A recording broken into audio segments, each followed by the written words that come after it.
Ciao a tutti, oggi realizzo un piccolo tutorial su questo figurino in scala 1:35 Fantasy che andrà inserito in un diorama che sto realizzando assieme al mio amico Bob73 esterno.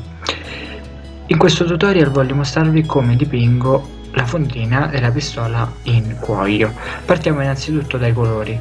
Come vedete come base utilizziamo un marrone, un nero, un color cuoio e un giallo mimetico.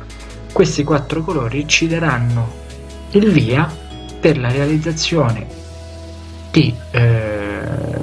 della fondina e allo stesso tempo anche per movimentare la fondina stessa, il colore della fondina stessa.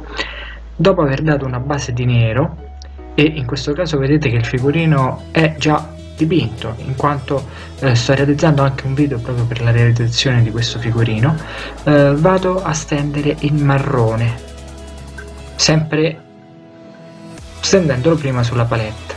Il marrone viene diluito con dell'acqua sulla palette e allungato con un po' di nero. Questa sarà la nostra base, dalla quale potremo partire poi con le varie luci. Ecco, vedete in questo caso come mi sono mosso. Poi passiamo al color cuoio. Questo colore viene steso direttamente sulla palette e da lì, sempre diluito con acqua, vado a,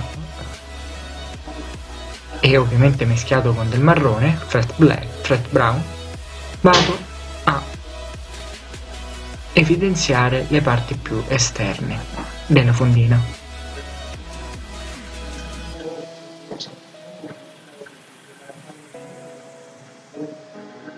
Come sto facendo appunto in questo passaggio. Mando un po' più avanti le immagini. Le parti esterne della fondina saranno quelle che verranno illuminate maggiormente. Difatti il passaggio successivo consiste nel stendere il color base, quindi il marrone, mischiato con del cuoio e allo stesso tempo con del giallo mimetico. Questo ci permetterà di realizzare le luci ulteriori, quelle più esterne, che ci movimenteranno ancora di più la fondina e le parti più esterne.